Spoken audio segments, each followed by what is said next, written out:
coaching this day, so no one books me for today. Oh, you do it on the weekend too? Yes. All right, dope, dope. Hold on. I think we're actually live. We might be live, like us up live. Just let me take a look, which is fine. So I don't really like to make Hold things on. I too think we're formal. actually Yeah, live. we We might are. be live, Cool. like us up. All right, so we got the chat open, and all right, you're in the chat already. Oh, look at you! What a professional. All right. Yeah. So we'll before we dive too much into like questions and whatnot, we could just kind of like hang out, take some time to introduce yourself, because I know I've been knowing about you, Kev, for a while, but I don't think we've ever spoken like one on one. Mm-hmm. So this is also an opportunity for me to just to talk to you a little bit more. And then the cool thing is, like, you were like, you're telling me that you're Ecuadorian, which is crazy because I didn't know that, and I'm also Ecuadorian for those who don't know. Um, so we're Ecuadorian. We both are in New York. We both are in tech. Kind of like similar roles, similar backgrounds, and now we're on this conversation, kind of talking and whatnot. But yeah, thanks for taking the time. I know you're a super busy guy. Yeah. Thank you. Thank you as well. But yeah, tell the people a little bit about you. For those, I'm sure a lot of people are familiar with you, but for those who aren't, just give yourself a little intro. Yeah, definitely. So, my name is Kevin. You call me Kevin Fornario. I'm also called KevTech IT support on YouTube. I am a like my whole background is crazy because I don't come from a traditional background. You know how some people they do like WGU or they go to college or they Like a do all boot these other camp or something. things. Yeah, Yeah, yeah, yeah, yeah, yeah. exactly, exactly. I don't do that. So my background's a little strange because I come from 12 years of restaurant experience. So I have a 12 years of restaurant experience, and Okay. I I um I went to a technical training school, which is actually in Brooklyn, and they do the CompTIA A plus stuff. So I Mm. did A plus training in there.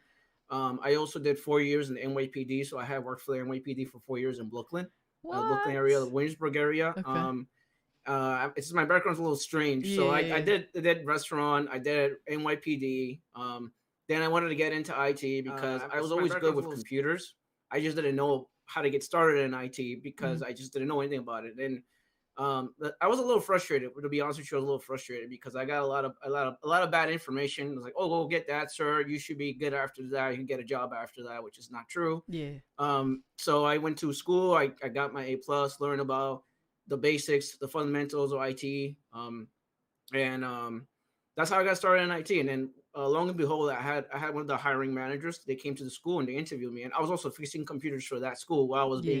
while I was doing the A plus there. And then going fast forward, I now work for a fintech company as senior desktop support, and I work a lot with executives and C-level folks. I have a lot of executive experience. Like Mm-hmm. I worked in a lot of hedge funds, Mm-hmm. and yeah, that's pretty much it about me. I mean, you know All about the YouTube stuff, right. but I'm all over the place. Yeah, you do a lot, man. And I think you also, I mean, you don't teach just on YouTube. Like, you have sort of other, like, I know you do courses too. Do you do any like uh I guess physical school kind of stuff, teaching or anything like Virtual, virtual? Okay, but like yeah. for like college institutions or anything like that, I guess more traditional institutions. Cuz like YouTube is a way of teaching, but I don't consider it a traditional institution. Hmm. But I know like Day's like a assistant at like a community college. I know like my friend Rishabh does like some community college stuff too. I don't know if you have any of that, but I know you kind of do like a whole bunch of things. But the first thing I want to ask you, I'm probably gonna be all over the place with questions, but I want to talk to you about A plus, man, because you and I think have different opinions on A plus. I don't hold A plus, so I should probably start by there. And I know you do, and I know you talk about it, and I know you have sort of like a soft spot for it. But talk to me a little bit about like the importance of A plus for your career and how you speak about that certification for other people who are trying to get into tech. Yeah, so I have a love and hate relationship with CompTIA, just so you're Okay. aware. Yeah, yeah. The reason why is because I'm extremely biased. I'm right in the middle when it comes to A plus Mm-hmm. because you may need it or you may not need it. It really Mm-hmm. depends on the company, really depends on the job you're applying for. Because have trained, I have done training in Australia, I have done training in the United States with a lot of students, Yeah. and it really depends on the job itself. And I have worked with a lot of people. So some people got jobs without having the A plus, just having home labs. Some people got jobs because they have a good LinkedIn profile. Some people got jobs because they just got a reference. They just knew somebody. So it's like I'm like very in the middle. I'm not gonna be like, oh, go get that cert, you know, because Yeah. it doesn't work that way. Because at the end of the day, I seen people get jobs without having a cert. So it's just like so hard for me to answer that question Hmm. because I know some people benefit from having the A plus because Yeah. some companies will require it. There's a requirement for that. Like, it's just like you gotta have it or you can't work here, kind of deal. Yeah. Because some companies are like that. Even Security Plus, for example, is for government jobs. You need to have it. So it's just really, it really depends on the company. I'm extremely biased. Like I said, I'm straight up in the middle. But for the A plus stuff, if you're brand new, I always recommend reading it Hmm. because if you know nothing about computers like I did when I come from fast food, right? So I would always recommend reading the book, even if you don't even get the cert. Like read a book, like you're gonna get you the fundamentals, right? You'll be Hmm. well rounded. So I'd rather you be well rounded than you go and get another position that's like mid level or senior level, and then you'll understand what the hell you're doing, and you just start breaking things. So All right. it's my opinion on that. So if, let's say your job doesn't require, like the job you want to go for doesn't require it, do you feel like there's other in like besides people who have like no IT background, do you feel like there's anyone else who you think who should go for that certification? For the A, like I said, for the A plus, it's Hmm. just like I'm always gonna be in the middle because you may not need it or you Yeah. may need it or may not need it. Like I said, I have a love and hate relationship with CompTIA. Yeah. I was supposed to go to Chicago actually to speak over there, Hmm. but they like me, they don't like me. So, Because you keep it yeah, real. No, but I think yeah, that might be a good sign though. I feel like it's tough also because it's kind of expensive, isn't it?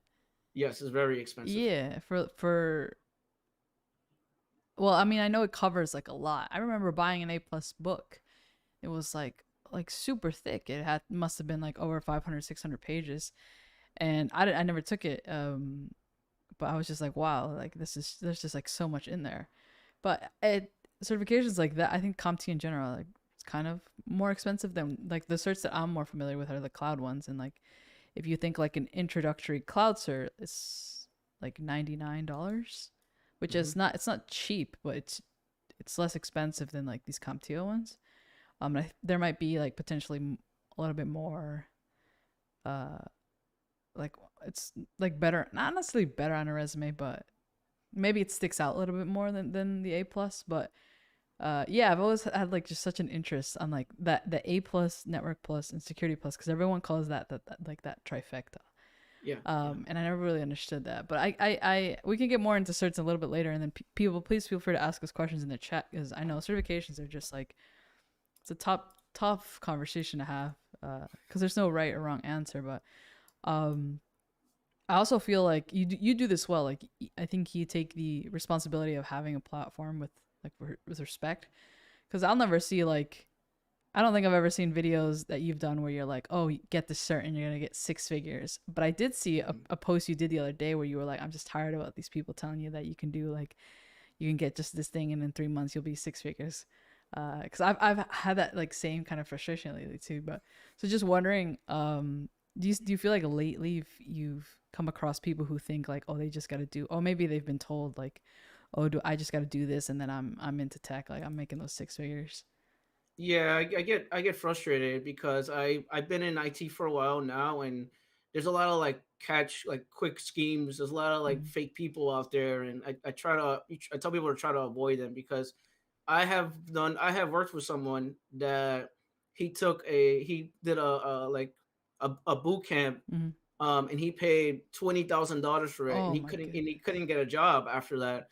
And then he did what I told him to do, and he got a job afterwards. Yeah. And he didn't pay anything. Well, he just went on my YouTube channel, and that says like, I should have taken your advice than paid the $20,000. Doesn't make any sense. I'm like, it just doesn't make any sense. the So I feel like the getting into tech, like that framework that you and I sort of have like gone through, and I sort of is what I continue to encourage is, get yourself like a support role, very entry level friendly, and then kind of grind that out for a year and a half, which I believe is more than enough for you to go and kind of figure out what you want to do next and go like apply and whatnot.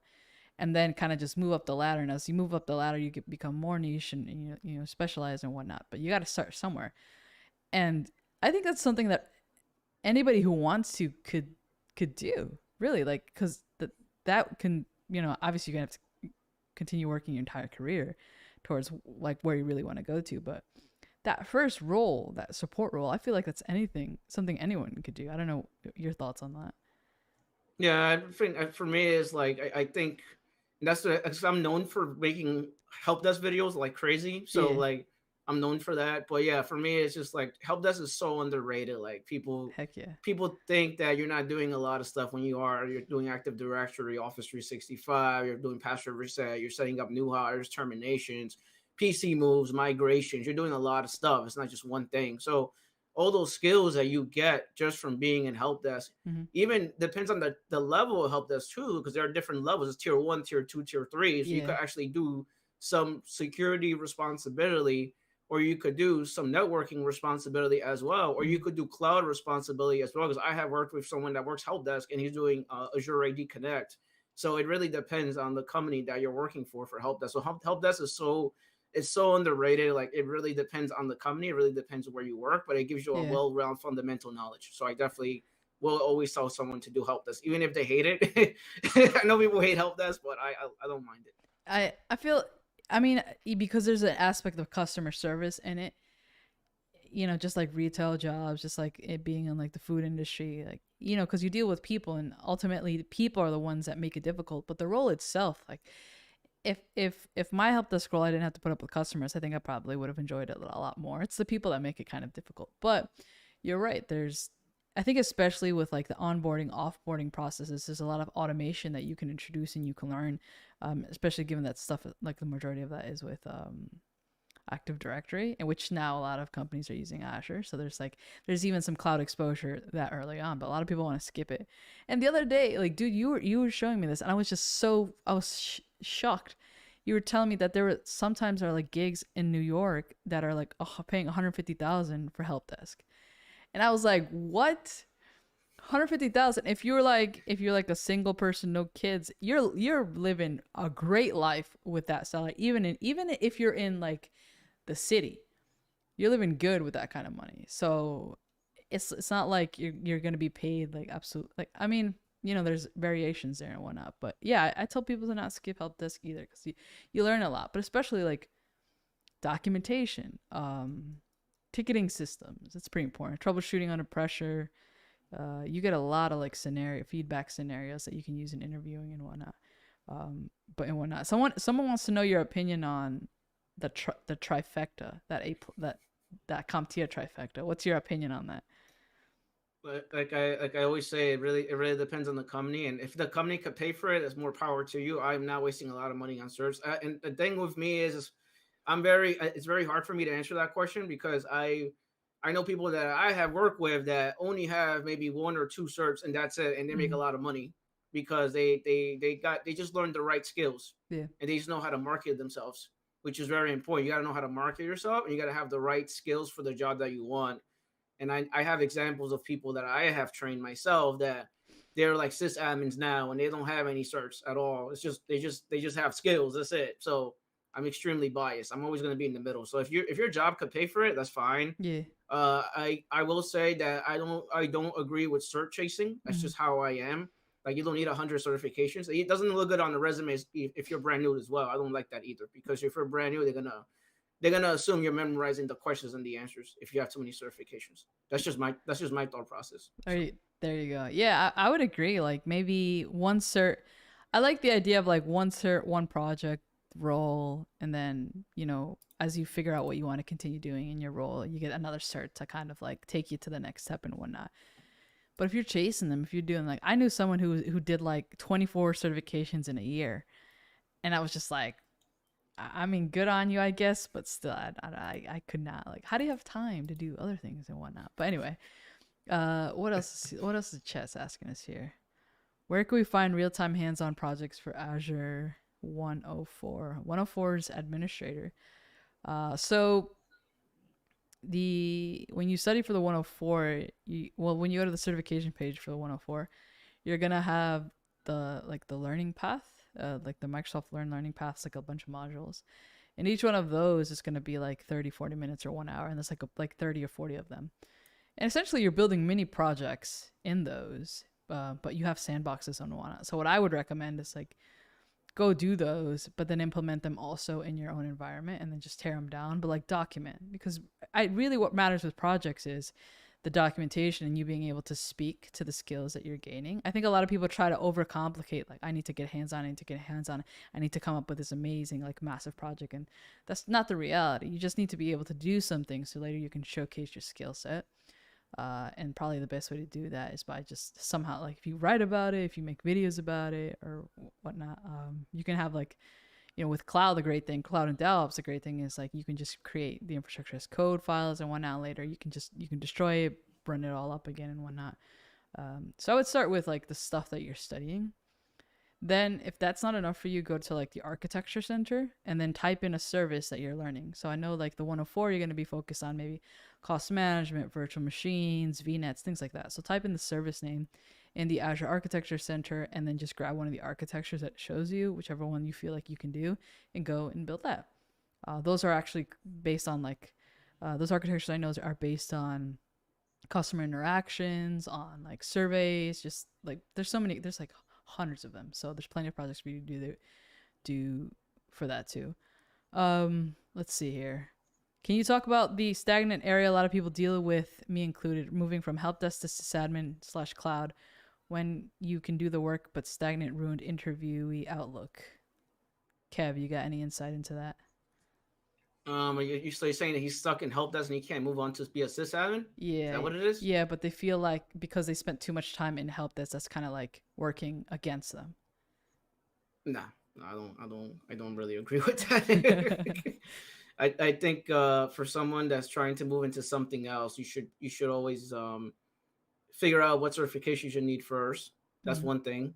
I'm gonna say do your homework. Figure out where you live, because all the certification stuff is different everywhere you live. Doesn't matter. Like, I could live in New York, they probably ask me for Azure. I could go somewhere else, they probably ask me for AWS. Yeah. I could go to, I don't know, to another state, and they'll probably ask me for CCNA, because some sysadmin roles require you to have CCNA. I seen it in a job posting. So it really depends on the search. So you want to do some research, figure out what certification you need. That's the number one. Number two, if you're in your current job, I would like to know if there's a way for you to get promoted within your job. So we want to speak to your hiring manager, see if they could promote you within your job, or see if you could shadow someone that's a sysadmin, so then you could learn those skills and you could add those skills to your resume.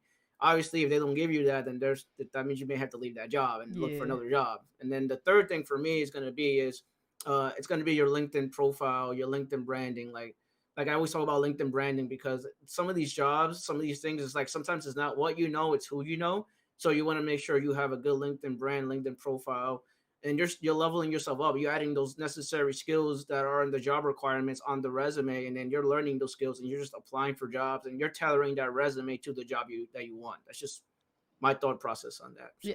Yeah, you're a big fan of LinkedIn. I sort of got into the LinkedIn game a little after, so I don't have too much experience with using it to like land roles. But do you have any tips, any like quick things that people can go and just do right now on their LinkedIn to improve, to like just make it a better use of LinkedIn? Yeah. So I always tell people that LinkedIn is not Facebook. That's number one. I like that. Number two is, if you're going on LinkedIn right now, you can literally go to your page, you click on the edit button, you can actually change the URL of your LinkedIn profile. So sometimes it has the edit button there. Like sometimes you'll have like a URL that's a generic URL. Put your name in there and then put IT something. So change the URL name. On the bottom, underneath your photo, I guess you could add like keywords of jobs that you're actually looking for. Some people will put sysadmin, network admin, help desk, IT support. Obviously, have a professional photo of you. It's not that you're like drinking and you're doing like a Facebook picture or Twitter picture. It has to be appropriate, right? Enable the feature option on your LinkedIn profile, and then add project work of things that you actually are doing, like YouTube videos or your GitHub or something like that, and put that on the feature section so people could see what you're actually doing. You could also add your certification there. So like if you have like a Microsoft certification, you could actually put it there as to that you got that certification. And then the about me, you want to add all the skills and all the things that they can use to find you. So you could put like help desk, desktop support, cloud, AD Connect, whatever, like personal keywords in there. And then you want to add your experience, and then you want to add your courses. You want to add the courses you're taking, the volunteer work, et cetera, et cetera, et cetera. So it's a little bit of just some branding, I guess. There we go. Couple quick tips there, everyone. Go and apply them. Someone says here, event at the Reactor this month. I was just talking to Kev about this. Like, hey, would you want to do like a tech meetup? I used to do. I wasn't doing them monthly, maybe like every other month at the Reactor building in Microsoft in Times Square. But it would be cool. We could do a little networking session. Could do like I'd usually do like a 15-minute some side of type of technical talk at the beginner level, and then I just have some sort of networking activity. I did sort of like a game show one. I did like a human bingo the other. Then I give away swag and whatever stuff that I can give away. Nice. So something we might be able to organize and whatnot. What else is on here? All right, someone said I found this from a Discord before. Certs help you land jobs, but aren't the definitive answer to getting a job. It's a mixture of education, work experience, passion, project, and certs. How do you feel about passion, Kev? Like in what way? Passion for work, passion for tech. Like, do you need passion to work in tech? Do you need passion to get a job in tech? You don't need passion to work in tech, but if you're doing help desk, you're gonna have to show the hiring manager that you actually want to be in IT. Because I've seen people get jobs just by having an amazing personality, because you're working with hiring managers, and sometimes a lot of those hiring managers, they don't want someone that's going to be toxic to the environment. So they want someone that actually has good soft skills, has good people skills. Because at the end of the day, if you're going to work help desk, for example, right, you're the first line of support for picking up phone calls, for handling users, handling tickets. They would not want someone that's going to be a headache to the whole environment. So I definitely will always say that you need to have some sort of personality when it comes to going to some of these jobs. Those people skills are very important, especially with me, because I work a lot with executives, and and I'm just letting you know right now, I don't have that issue with people and talking to people, because I worked in restaurants, so I love working with people. I love talking to people. That's just me. Yeah, and especially with help desk. I mean, if you're in like a smaller, maybe a mid-sized company, you're gonna be talking to absolutely everyone. You're talking about like people who are on your team. You're gonna be talking to, C-level executives like you mentioned, and those are also opportunities for you to sort of put yourself out there. Through just conversations of like someone might just hit up the help desk like, hey, my computer won't turn on, and as maybe you're troubleshooting something and there's like some empty time, and then you can fill that in with just decent like just conversation like, how are you doing? Through conversations like that, like I've kind of been told a little bit about like, oh, future projects or just things that are going on at the company and whatnot, and those have been just building like networking, building kind of like just the people that know you, the people that you know. And you never know what opportunities can come from that. And that's something very unique to help desk. Very few roles will give you exposure to absolutely every level and everyone at a company like help desk does. So that's one of the cool things about it. I know someone says here, how would you go about moving into IT in your current work? I'm in manufacturing still, working on my certs like AWS Cloud Practitioner. All right, so just a heads up for people, I usually ask, like, when you say getting into IT, you gotta kind of tell me, or in this case tell us, like, what's that goal of yours, like what role you're trying to get into, and sort of like what projects you've done, what kind of certifications you've done, what kind of education you have at the moment, and then we can kind of give you a little bit more tailored advice instead of just general like, oh, start in, I don't know, do this or whatnot, right? Yeah, someone says get hands experience, home lab. I'd say home lab and land to help this role, then work towards the cloud role. Yeah, if that's what you're trying to get into cloud. Let's see. What other questions have we got here? Well, I saw one that I wanted to answer. Are there free AWS projects, or is Azure content the same? You can, any project that you build in any cloud, you can just build it in the other one. Like there's the Cloud Resume project. The majority of people have done it in AWS now. But I usually recommend like go do that in like another cloud, and then you don't really have to think of another project to do. You just gotta have to learn how to implement it in a different cloud. Or you could even make it multi-cloud, which I think would be an interesting idea. Kev, what's your experience with? Have you used AWS at all? Not a lot, just a little bit. Yeah. I use more Azure than AWS. Yeah. So What's the it's just how I am. what's the what kind of things are you doing in Azure? Is like mini like identity kind of stuff? Just regular just security groups and Active Directory, Azure Cloud Directory, nothing crazy. Yeah. AD Connect, just like simple stuff, nothing I too think crazy. AD is such an underrated skill, because AD is one. So AD and monitoring are the two services that are implemented in absolutely every single Azure service. And if you know how to use AD the right way, like how to properly have roles and whatnot, then you're already in a way you have experience with the majority of Azure cloud services. Um, I I don't have too much experience with on-prem AD, but I'm assuming you like you know that stuff in and out. Yeah. Yeah, Yeah. yeah. I I just know that if it's something that's not implemented the right way, it can go wrong so easily. I remember cuz I remember I think it was my help desk gig where they were just like, clicking they were creating users from scratch pretty much. Like right click new user and filling it all in. There was like no templates, there was no like policies, there was nothing, absolutely nothing. And then always, when someone would onboard, and there was like no automation for any of that. So when someone would onboard, they never had, um, because the putting someone in the right group would give them the right permissions to the location that they were in, and then they would put them in the wrong location, so then they couldn't log in when they were at, and it was just like a mess.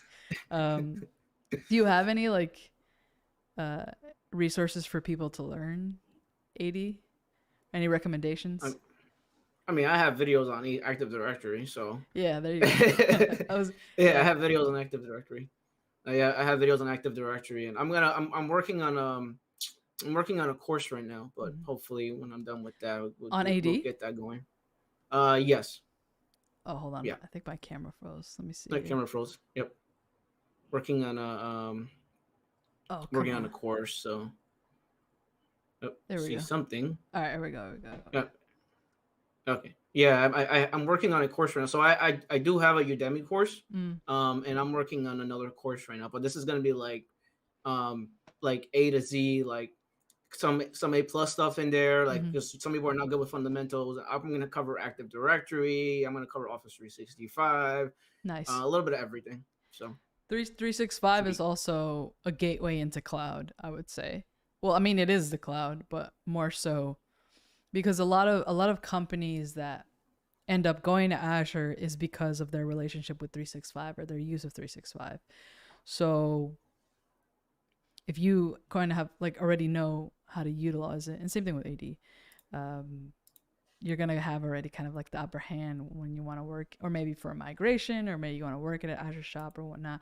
Like having that skill set already is like it's like pretty key there too. Um, let's see here.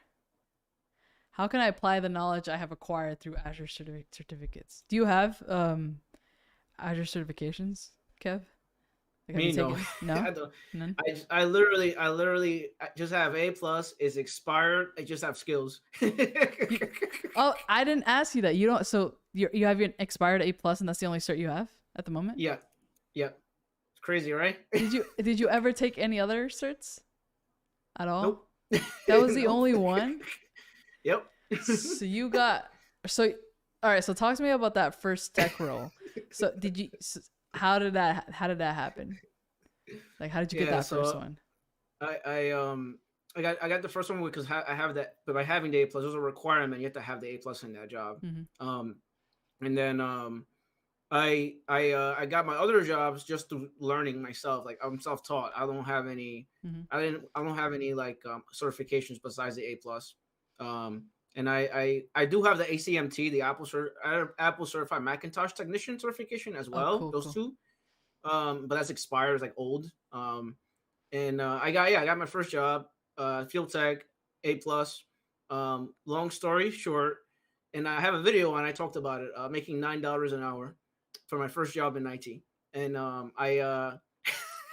I got after that I wanted to learn more. So I literally like bust my ass on like just studying and learning. I literally went I learned about VirtualBox. I learned about Active Directory, Server 2012 R2 at that Yeah. time. And I built my own home lab and everything. I add those skills to my resume and I applied for an MSP company. And Oh, the reason they nice. hired me was because I had a home lab experience. I was able to explain what is Active Directory, what is distribution groups, what is security groups, what happens when you add someone to a group, or why should we not give someone access to all these folders or just one folder, Yeah, I right? feel you. So Yeah. they really like those answers. So then I got a job for an MSP company, and that company is where I got a lot of my experience. I was exposed to a lot of different companies Yeah. within the MSP, Hmm. and they had multiple hedge funds. So I worked for like over 8 to 9 hedge funds and a nonprofit as well, and that's where I got a lot of experience. I was touching everything, Yeah. and I transferred that over to hedge funds after that, and I started making more money, more money because of the skills and everything. And I'm very aggressive. So I worked for the MSP company. They will give out bonuses and stuff like that. So I Hmm. was closing about 1,200 Hmm. to 1,400 tickets a month. Just by I was number one every month. I was number one on the MSP company because I was very aggressive. Um and you know how it goes. Like when you want that grind, you want those bonuses, you go all in. I go all in. So I feel you. that's how I am. But I have no certifications Were right now. you using like for that first role? Were you using like job descriptions for like essentially like study guides for you to figure out what you needed to study, or was it like at the beginning you were just kind of just learning everything? I was kind of learning everything. Mm. Yeah, Would you learning recommend that everything. approach, or would you recommend people kind of like reverse engineer it now? So for me, the number one thing I think is very important for anyone that's new to IT is learning how to learn. So if you learn how to learn, you could do any. You could pretty much do anything in IT. So basically, what that means is learn how to learn Hmm. something. So you may be hands on, you may not be hands on. You may be good with a book, you may not be good with a book. Figure out how you learn, Yeah, and then go based on that, and then you can reverse engineer that, and then you can start learning these skills that you actually need for the job market. So there you go. I yeah. like that too. Yeah, learning how to learn is important. So, Jermaine says here, MSP set you up lovely with experience. Yeah, I don't have to. I've worked with MSPs as like we were their clients, but I haven't like worked at one. Um, but yeah, I can imagine like you just kind of see like customers out of all different types of ranges and sizes and whatnot. So Mhm. yeah, I could see it being like a pretty cool gig for a little bit. It might be a little overwhelming at some point. Um, let me see. Here's a good one. So what does this admin actually do? Like what would a day to day be like? That's a good question. um, sysadmin. It really depends on the company, to be honest with you. Yeah. But I know people that have sysadmin titles, and they don't even do anything sysadmin related. But to be honest with you, for me, I deal with what I do is I deal with Okta. I deal with Oh, Okta cool. admin portal. I deal with Splunk, Varonis, CrowdStrike, um, Active Hmm. Directory, new hires, terminations, Citrix, Citrix Cloud, Citrix Studio, Citrix Director. We're a VMware shop, so I deal with VMware. I deal with VMware clusters. We have a lot of things set up on VM, so we do VMs from scratch. So I do upgrades, patches. Same thing, upgrades and patches using SSCM. We use SSCM over here in my job. Hmm. So I do patches like that as well. We do create software packages as well. So like if someone needs something, we actually provision it so they Yeah. could see it in Software Center and stuff like that. So my job's not boring. I do a little bit of everything, so it's pretty interesting. And I'm also an admin for SharePoint, Mm. uh, and I do things on SharePoint as well, and Office 365 and Exchange and all the good stuff. It's not just one thing. I'm all over the place. So Do you is that where like do you very much like the role? Or are you trying to make moves, or like where are you at right now with that? I like my job, Hmm. but I'm maybe looking for a cybersecurity role. I'm not sure Oh, yet, okay, but we'll yeah. see. Yeah, we'll see. Are We'll you see. I'm not sure yet. We'll see. is that do you think you like are you like upskilling already, or is it something like you're thinking about doing, or Um, for cybersecurity, I'm thinking about it. I'm thinking about it because yeah. I've been doing like try hack me I have a Oh, video dope, on dope, dope. I have a hack video on Hack the Box on my YouTube channel. So Mm. I'm like I'm slowly going into security because Yeah, people have been okay. watching. Like, he made a video on Okta. What is going on right Yeah, now? yeah, yeah, yeah, yeah. So yeah, I'm slowly going into it. That So security space is wild. It's like it's a lot of money there, especially that cloud security space. I think that's a big niche. I feel like if people aren't like set on a role in cloud, like I feel like maybe take a look at that. I think just like I recently read an article about Microsoft like investing into like a cybersecurity curriculum at a bunch of different community colleges all over the country because it's understaffed. Like the space cybersecurity is just not enough people to fill mhm. to fill the roles and whatnot. And I read somewhere like on average, like you're making like entry level security roles, you're making anywhere from 80K to like up like higher and whatnot. So it's a cool space. I know it's kind of tough to break into, but there's a Mhm. lot of potential there. So if anyone is interested, I would say give it a shot. Let's see here. Mhm. Um, Sysadmin could be networking, literally scripting for AD, and that's all they care about. KevTech, you could easily get into cybersecurity role with all that. There you go. I don't know anything. See, I want to like learn about security just to know a little bit more about it. But I don't really. Mhm. It's not really like necessarily like a pivot into the role and whatnot because I just feel like I have no idea about it. Here's a good Yeah, one. I Oh, was go gonna ahead. say that I met John Hammond, so we Oh, talked dope. about it. Yeah, I met John Hammond in person because Mm. I had to do a presentation. I spoke in a presentation in Texas a couple like a month ago actually. I did a presentation, so I met John Hammond and I met someone that watches my YouTube videos. A dude literally just gave me a hug out of nowhere. I'm like, what the? That's cool. And then I met this company right here, PDQ. They Mm. actually took pictures of me because I have a video with PDQ. I made a video on their stuff, so they took pictures of me, and I had to speak. And I met John Hammond. And we were just talking about cybersecurity. Huntress, the company he works for, and I'm like, oh, okay. I didn't know you could do this or that or the different types of roles, right? And I met someone that does GRC over there, so it was very Yeah. interesting stuff. So, yep. Let me take a look at what else we got here. KevTech, how much does knowing the trading software matter in your day-to-day troubleshooting? What is the trading software? Do you know what you're talking about? He knows what I'm talking. I know what he's talking All about. right, cool, So cool. because I work for a fintech company, I work for financial services. Uh, So if you do help desk, so you guys are aware, you guys just it's a niche thing, right? mm, It's not really like, but if you work financial services and you work help desk, like those are the jobs that typically they pay over 100K. So for financial services, only help desk and financial services, and that's because you need to know how to troubleshoot financial applications like trading software, like he mentioned, right? So you may need to know how to troubleshoot Cap IQ, McAvicus, Bloomberg Terminal, Bloomberg Technology. Those things are actually on the job posting when you go and apply for a help desk role what? I that did pays that much not know money. this. So if you know anything about that, then you could make a lot of money. So I always talk about this, and I don't like talking about money because some people are like, nah, you can't make that much. I'm like, no, I'll show you. I'll show you. You can make a lot of money in help that's working for a financial firm. That's So great. I did not know yeah. about niche. I know help desk got a lot of love for help desk, but I didn't know that there was like a niche that would pay that would like when you told was that one that you were telling me that was like 150, was that like in one of those types of role? Oh man, that's Yeah, it's crazy. financial services. Like I help someone. I literally, just to change the topic a little bit, I help someone that works for a financial firm in Texas making 95K. That was his first job in IT.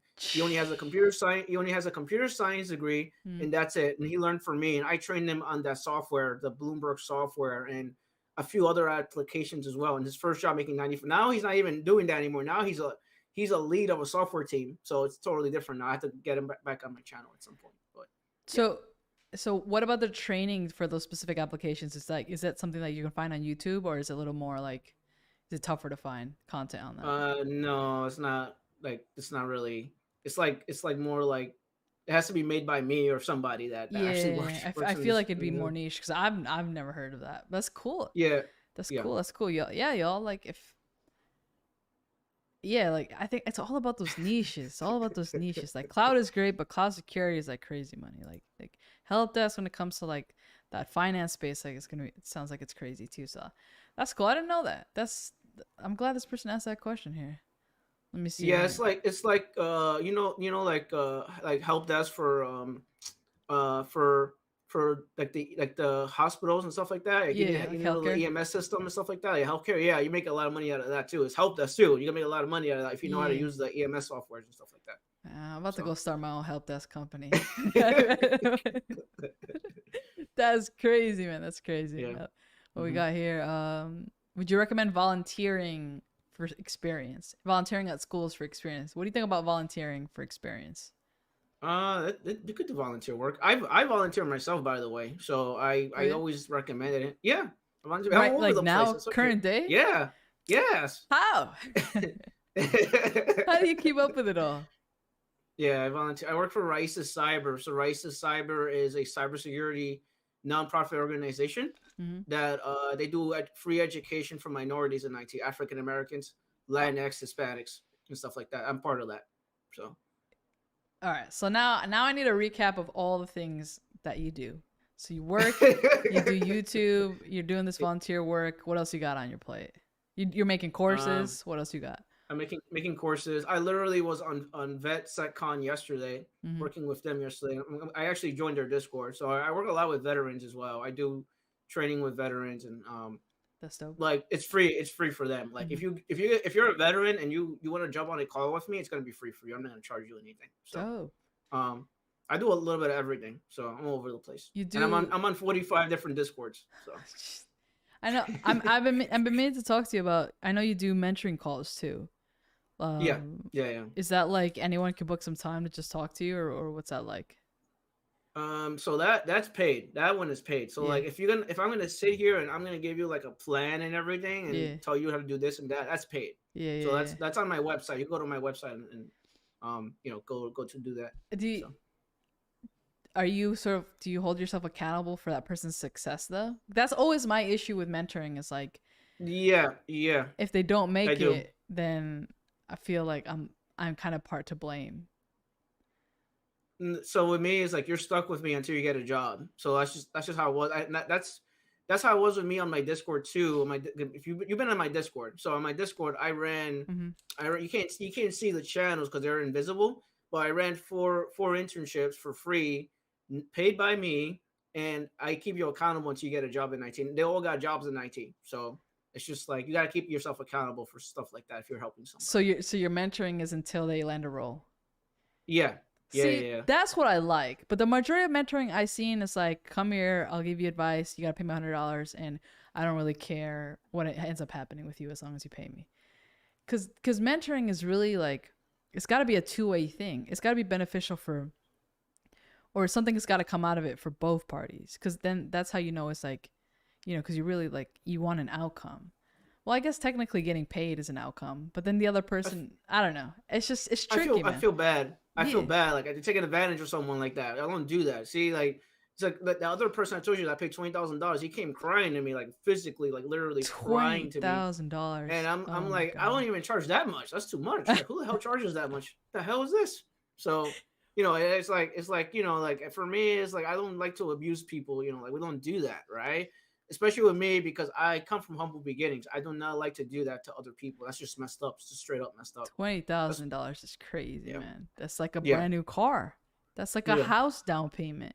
That's like a yeah, semester, no, like a year of college. That's like a whole WGU degree. Man, that's yeah, crazy.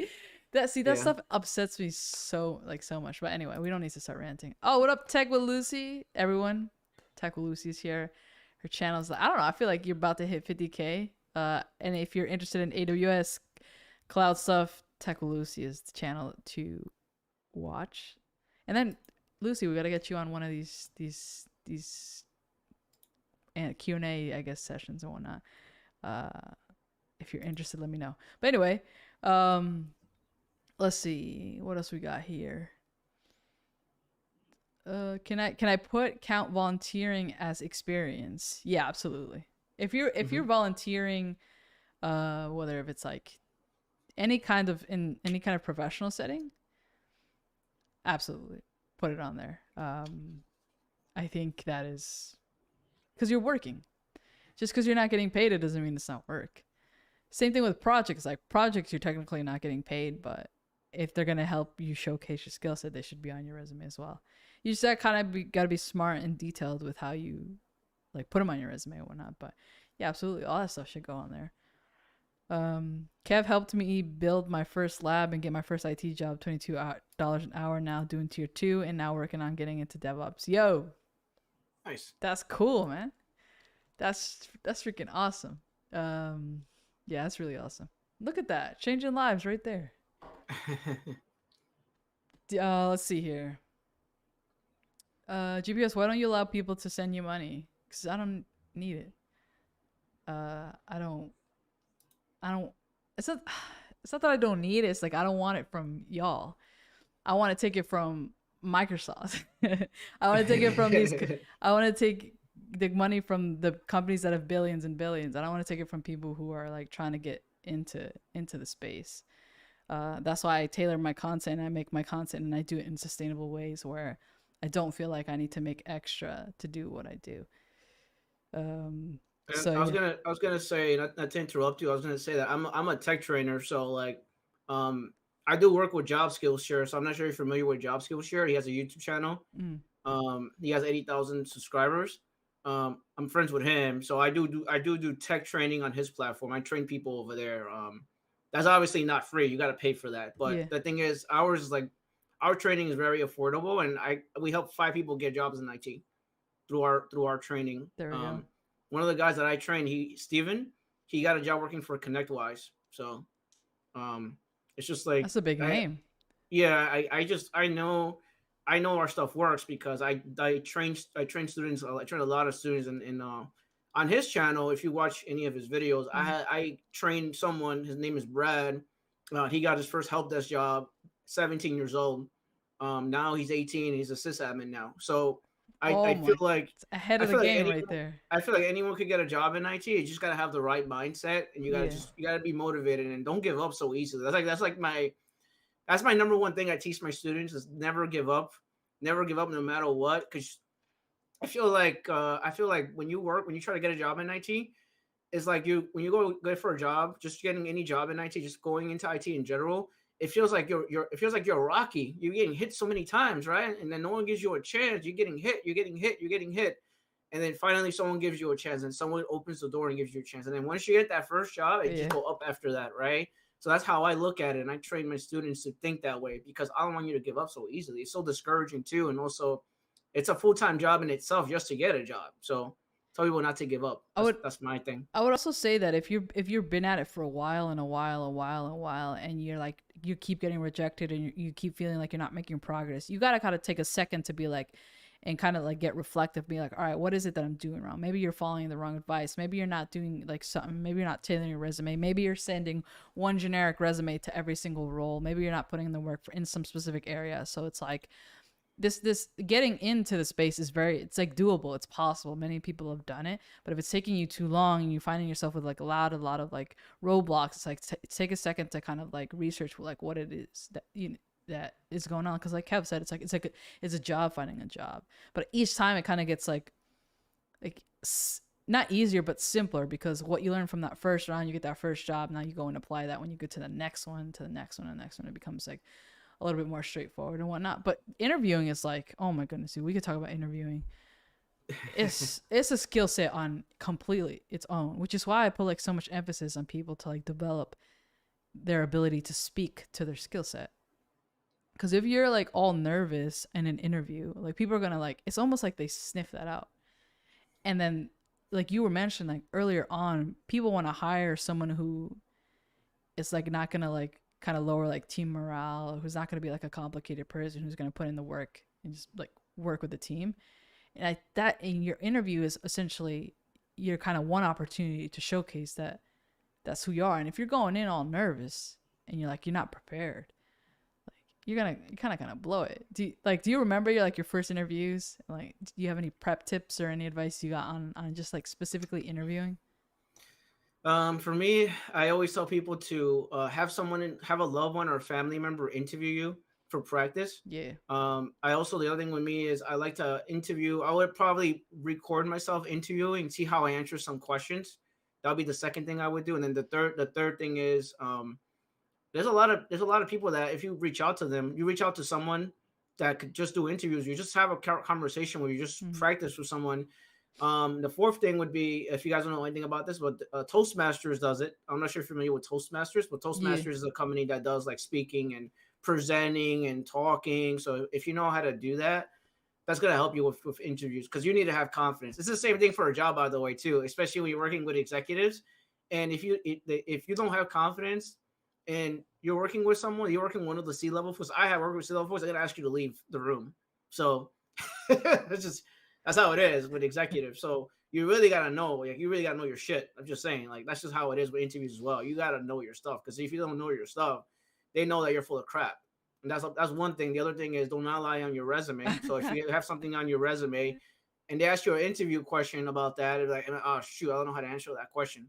So those things are very important. A friend of mine, he was talking about this story that he once put that he had SQL experience on his resume just randomly for some reason. And on his interview, someone asked him like, "Hey, I want to like I don't know, drop this table or do something like join this table or something in SQL. Like, can you show me how to do it?" And he just froze. he's like, you know what? I lied. But I think he ended up doing well though. For whatever other reason, I think because of that mistake, like they ended up having conversations around other skill sets and whatnot. But like, yeah, I don't really understand because like the lying or like the lie on your resume or like fake until you make it, like at some point you're gonna get caught and then you're gonna kind of regret those decisions and whatnot. But yeah, that's a tough one. Um, I like the idea of having other people interview, and like one area that I would like to provide more of or do any of is just like mock interviewing. Do you do any of that, I Kev? do. I Yeah. do. I have videos on YouTube with people. The guy's sweating. I'm like interviewing someone. He's sweating, because I did one interview with. So he got a job though. He got a job. Mm-hmm. His name is Fred. I interviewed him. He's one of the students I trained, and Mm-hmm. we interview him live.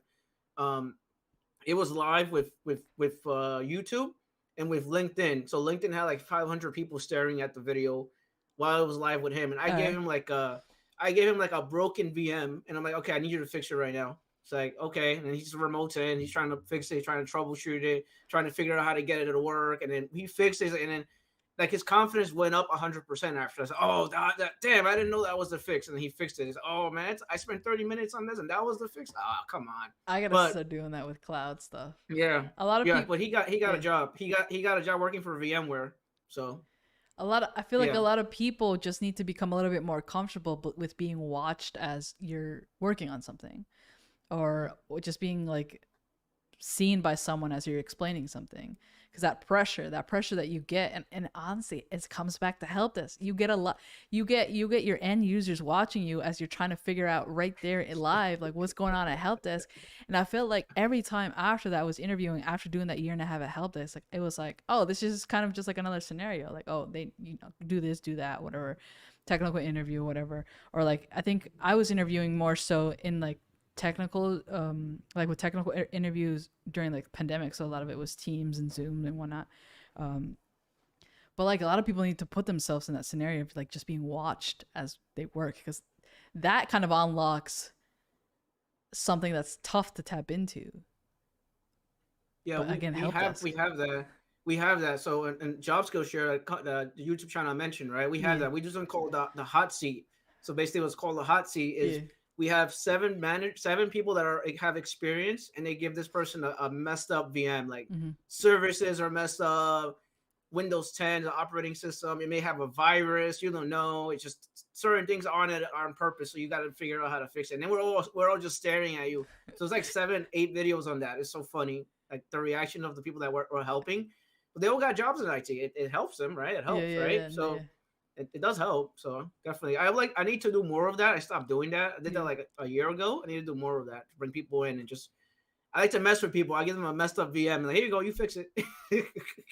Oh yeah, like because that's realistic, right? Like that's the kind of stuff that you're gonna be kind of thrown in to do at the role.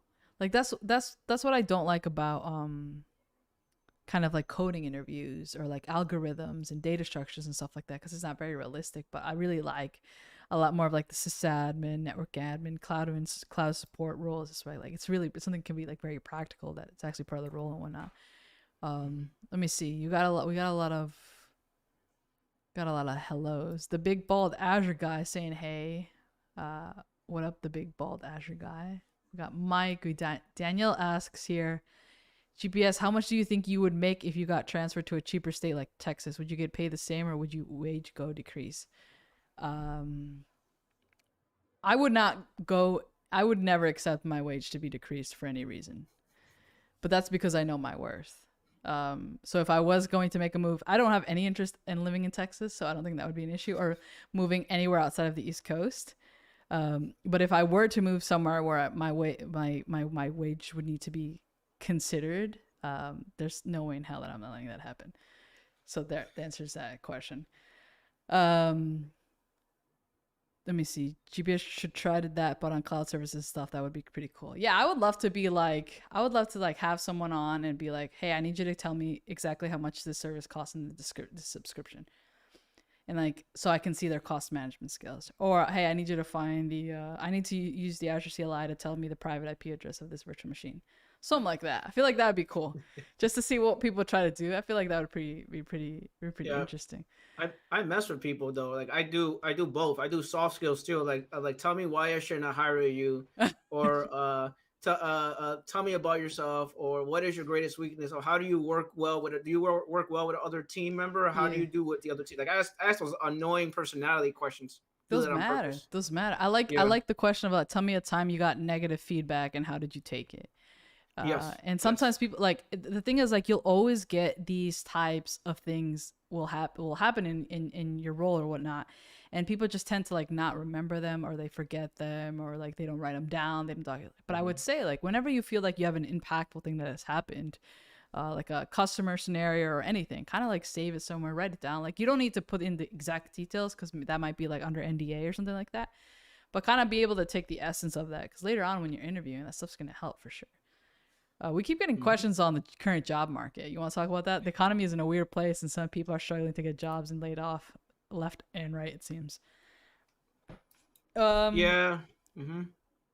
So we gotta kind of divide that question up there. Let's talk about being laid off first, because that's kind of like a thought. Like I don't know. Do you feel like this? Do you feel like, oh, I'm gonna get fired, but like every day? Do you ever feel like that? No. You don't feel like that? I feel like that every single day. The only day that I don't feel like, oh, I'm gonna get fired was the day that I got promoted back in May. Then that was the day I allowed myself to like not feel like that. But then every day after that, I'm like, oh my god, I'm gonna get fired. I'm gonna get fired. So it makes me very like smart with my finances and whatnot. Which I guess there might be healthier ways of doing that. But anyway, so I always have the mindset of like, you could get laid off, and as much as I enjoy my role and whatnot, I'm very much aware that like business is business.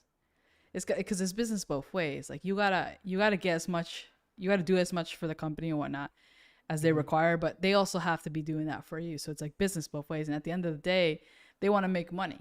So if they gotta cut whole department to like, you know, fix their numbers or improve their numbers or whatever it is they gotta do, they're gonna do it. They're not gonna care if like you Gwen are like amazing at this. Like if they gotta cut, they'll cut you. So like that's the kind of mindset that it's like no one is sort of safe. I don't know how you feel about it. How do you feel about laid off? My mindset's crazy. My mindset is crazy because I always say treat yourself like an MVP. That's just how I am. Treat yourself like an MVP. That at the end of the day, if you work for a company, and I said this in other YouTube videos, and at the end of the day, you work for a company. If you die tomorrow, your job's going to be there online again. That's just how I feel about it. Yeah, facts. That's just how I feel at it, and I'm just saying facts. And the other thing is the job that you're applying, the job you're going for, nobody cares about your feelings. That's just how it is in IT. Because I've been in jobs that are very cutthroat, a lot of red flags, and like I left the company to like, okay, bye, see you later. Yeah, all right. You never give me anything. Okay, bye. You know, so. That's just how I feel it. I feel like you should treat yourself like an MVP. Yeah. And when you're going for a job interview, make sure you're interviewing them and they're interviewing you, and you find out that you feel well with them and they feel well with you. There. So if you don't do that, you're gonna be in trouble. That's No, just my thought process. always be your number one fan and always look out for yourself because no one Hmm. else is gonna. I'm like, you're gonna encounter great people, great teams, great bosses, and I've been super fortunate to have like really fantastic managers in my past and in my like currently. But you, if you're not advocating for yourself, if you're not like you're sort of keeping a record of the stuff you're doing, speaking to the things, putting yourself in situations where you stick out, where people can know your name and whatnot, no one else is gonna do that. Like no one's gonna be on your back like, oh, like you remember Gwen did this, or like, oh, like like no. If you don't do that, like no one's gonna be looking out for you. So it was like always kind of have like that mindset. As far as like the freezes, so I was paying a lot of attention about this kind of stuff lately. Not lately, but like maybe the last month or so. And then I was like, all right, at this point, it just doesn't make much sense to kind of keep up to date with that. But like a lot of the big tech has got freezes going on or layoffs.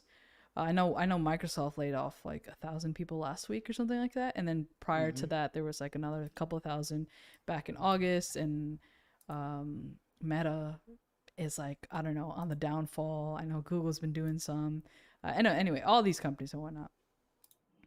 I don't know how like government tech jobs are doing because like my worry was like, so I know startups are doing layoffs, freezes, or completely shutting down. I know now big tech, but I don't know more so like traditional companies and whatnot, like where they're at, or government. So I feel like if we start seeing that, then it's kind of like, oh snap, like we're headed for tougher times. But I'm not really like up to date with where that's at the moment. But at this point, it's still like you could have like the best market and still not land a role. So like keep applying, keep changing that resume, keep going, keep going. Like don't let it stop you. Like maybe it'll be difficult, but Yeah, I you was gotta saying go out that the there. job market is like in the middle now. It's kind of hard to determine what's going to happen in the next couple of months and Yeah. next year. But like I always tell people, you should make sure that you have the right skills, and you level yourself up like crazy because you don't know what could happen. So Hmm. always always have that mindset that you want to don't stay in don't stay in one place. Don't get too comfortable. Yeah. Make sure you learn the right skills because like I said before earlier, like sometimes something could happen to you, you don't know, right? Or they let you go, but you got to make sure you have the right skills. You make sure you level yourself up. Make sure you make yourself recession proof, is what I'm trying to say. There, So you want to there make you go. sure that you know you not only you have your job, like I made a video on this on YouTube, but not only you have a job, but you have different avenues of income just in case something were to happen to you in that job. That's just my thought process on that as well. So Yeah, I'm trying to get into real estate. Well, I'm trying to leave New York though. I'm leaving New York next year for sure. That's a fact, man. It's been nice, but it's way too expensive here. Way too expensive. Like it's yeah. I'm like with the money I'm making, like I could live in like a multifamily, do like a house hacking kind of thing, and then kind of just continue purchasing like properties and whatnot. Someone say here like, wait, I saw a funny comment here. Where was it? Let me see. Where was it? Oh my goodness, it was something about you'll be fine if you get fired, but you might have to move to Texas.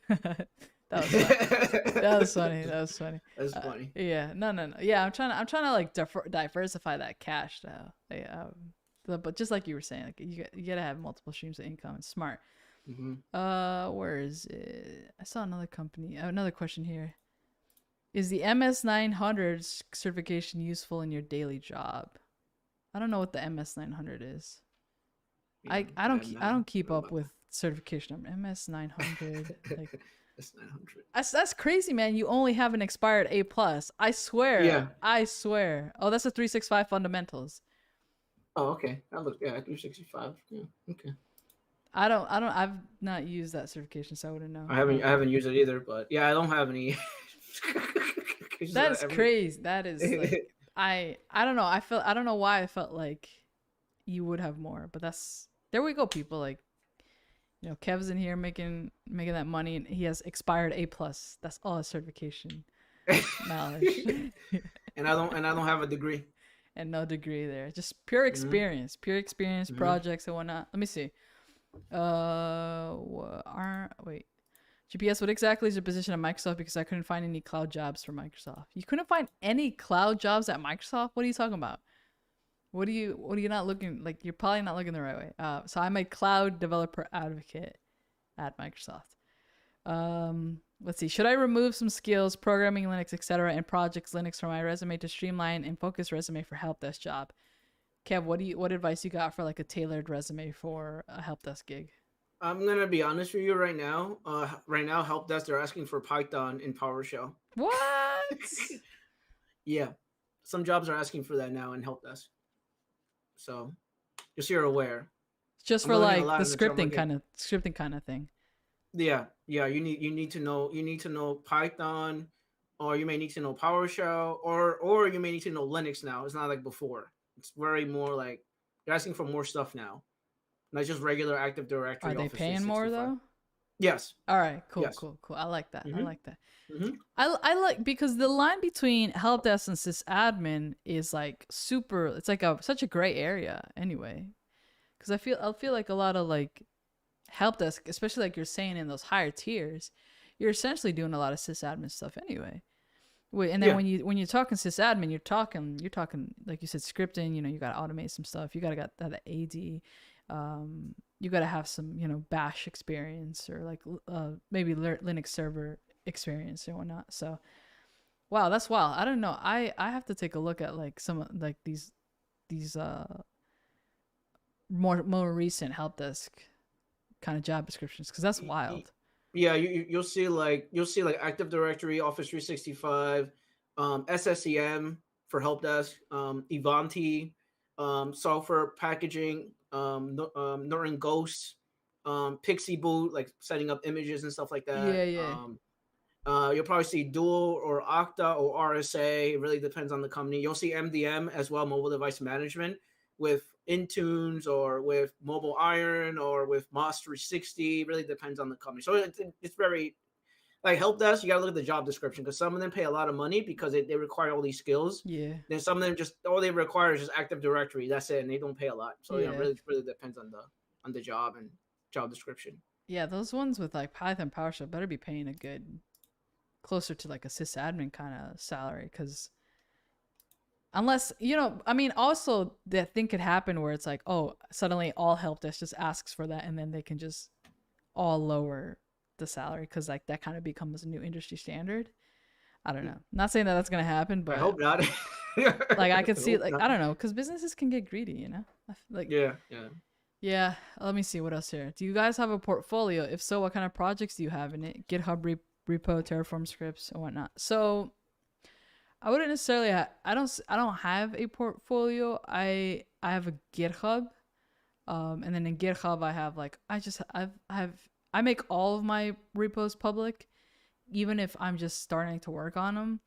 I will like it'll be public there as I'm building it or whatever. If I don't have absolutely everything, it's still there because so people who follow me on GitHub can like kind of watch what I'm working on.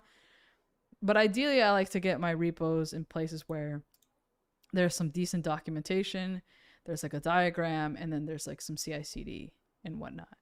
Uh, that's kind of like what I expect from a repository. But if I need to do more or like something different, then I'll do it. But yeah, GitHub is pretty much where I point people to when it comes to like a project. I don't know about you, Kev.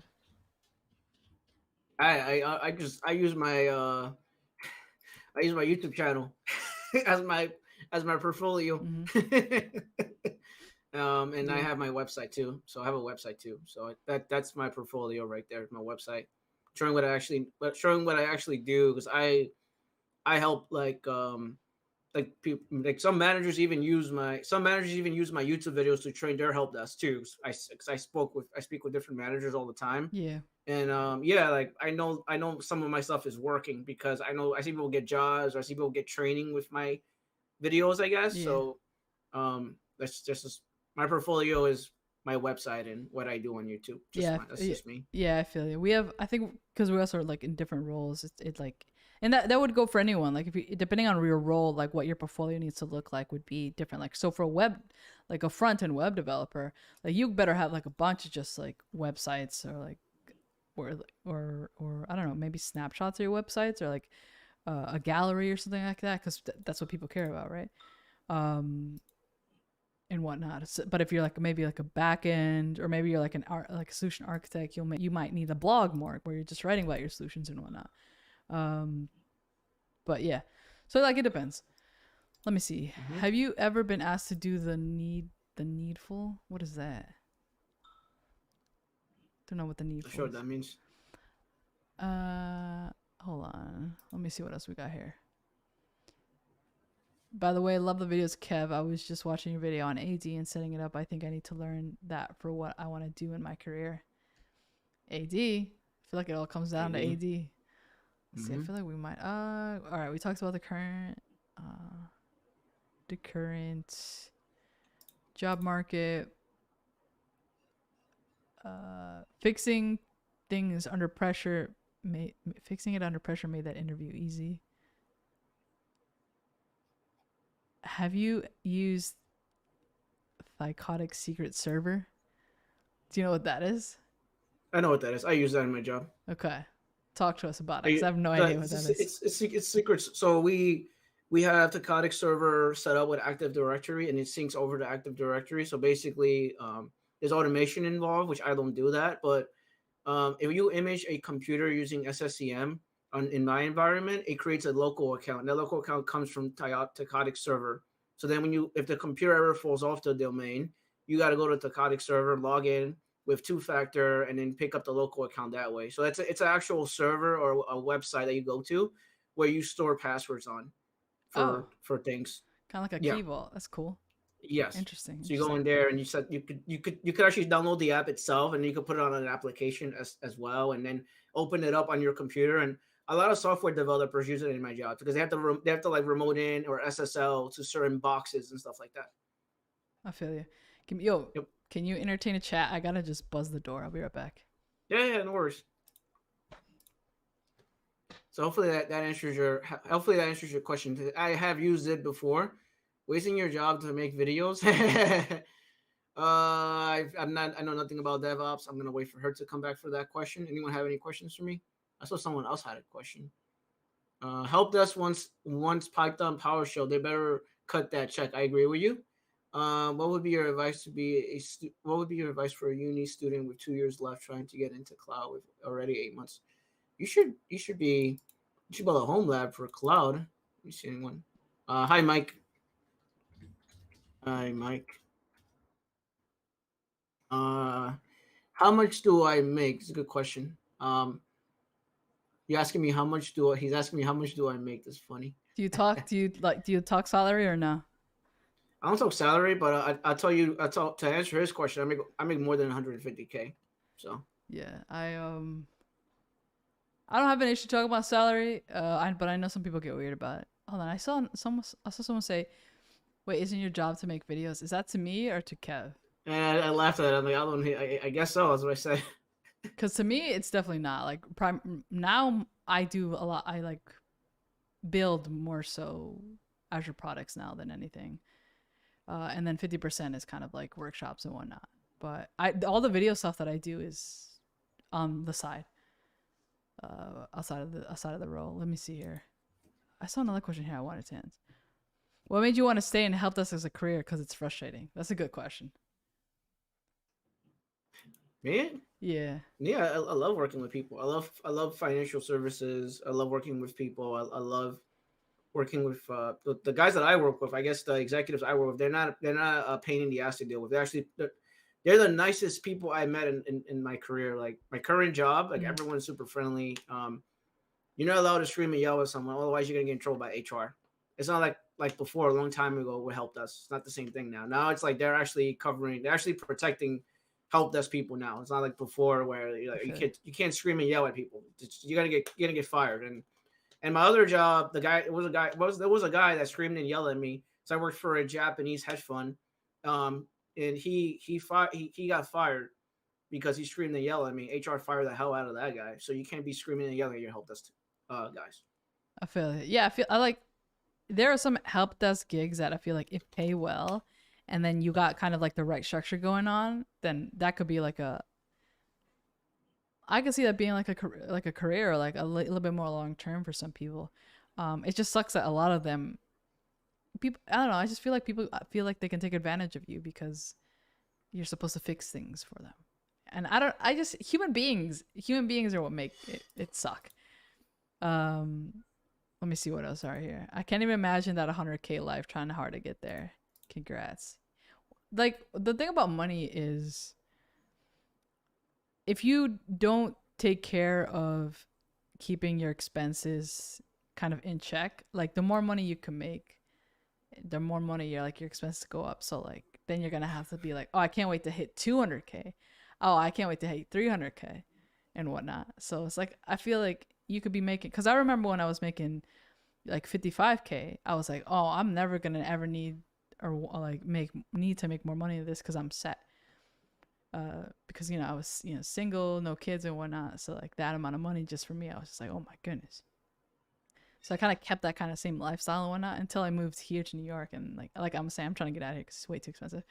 But if it's like, as I feel like if you chase more so like fulfillment in career, like the money will come.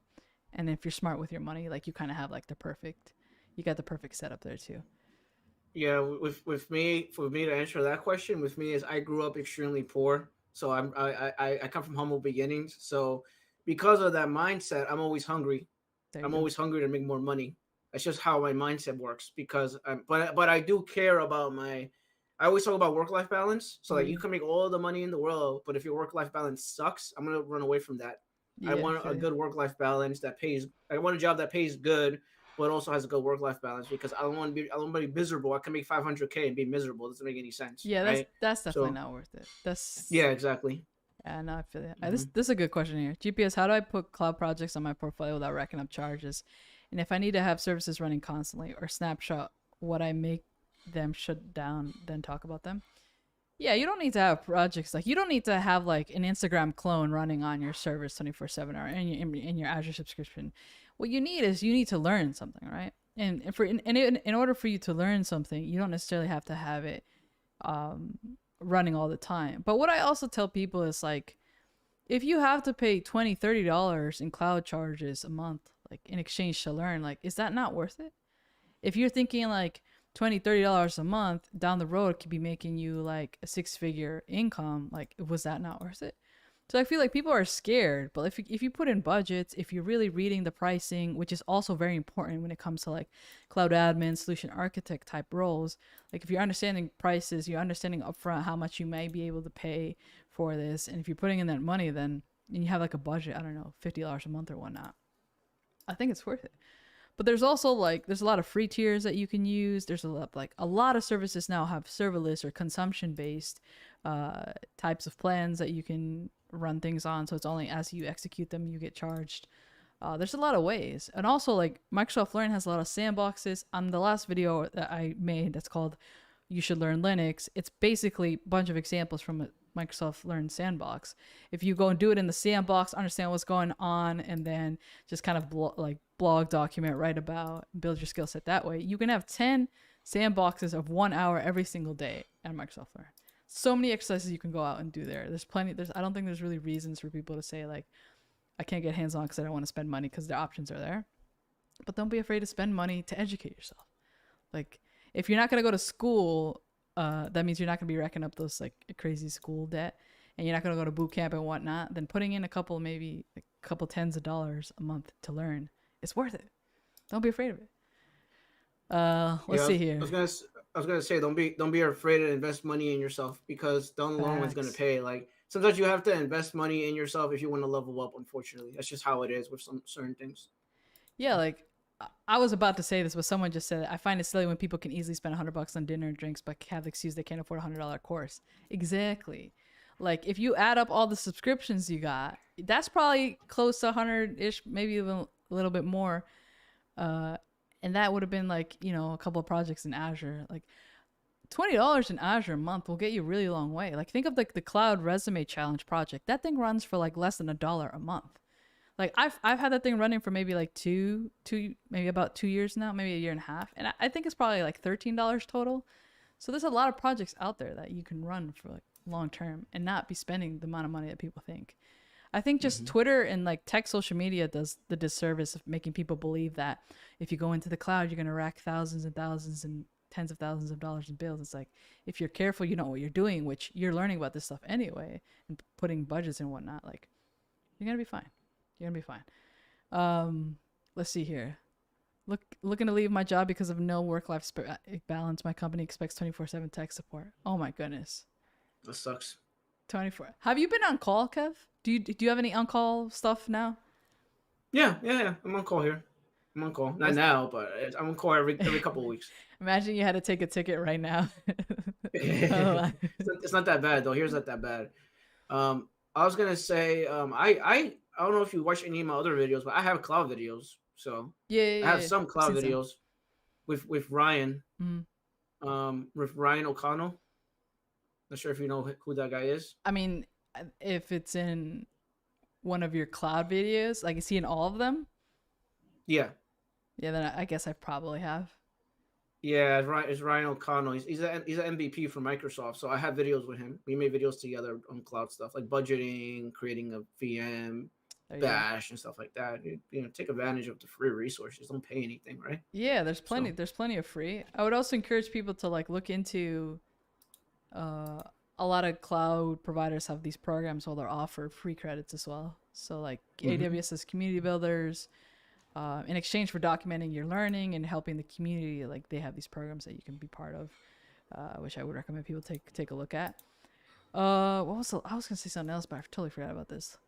Let me see here. Oh, here's a good one. Ask your employer if they offer access to learning platforms like Udemy or Pluralsight. That was really cool Mhm. about the help desk gig too, because they would give you, I think, $1,000 a year for you to use whatever you wanted in terms of education, books, certification exams, courses, anything like that. And that's just something like they offered. And I feel like in a lot of help desk gigs, they kind of know that people are looking to upskill, so it's kind of like a perk that they want to offer anyway, to like stay Mhm. competitive. So Mhm. it's definitely like one thing. Like if you can learn on their dime, you absolutely should. Definitely. Absolutely. Don't buy any YouTube courses. Damn, look at that hate. I don't. I want to do a course, but man, I don't know how you find the time to do it. So what do you? So how much time are you spending a day like working on your course? What's that look like? The course is already out on Udemy. Yeah, I'm gonna work on a new one. I'm gonna start that probably next month. yeah. Because I'm busy right now. So next month I'm gonna work on that. Hopefully I get that going, and then I got invited to speak again. So I gotta go to Philly and talk. I'm doing a presentation over there.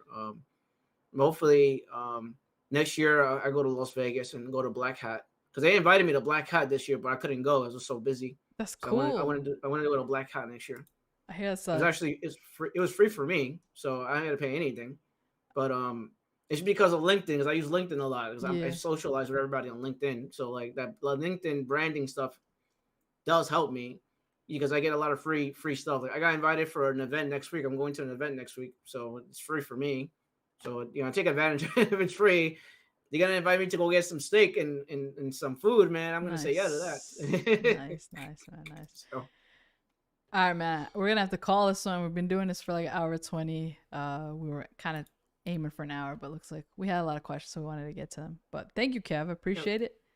yeah, of course. It's been an absolute blast. I gotta have you on here again. Maybe we'll keep doing this. I don't know, maybe once a quarter or something like that. Would be dope. Yeah, definitely. We'll be in touch. But yeah, chat. Yeah, Thanks for hanging out. Kev, thanks for hanging out. We'll be in touch soon. Everyone, I'll see you next week. Peace out. later.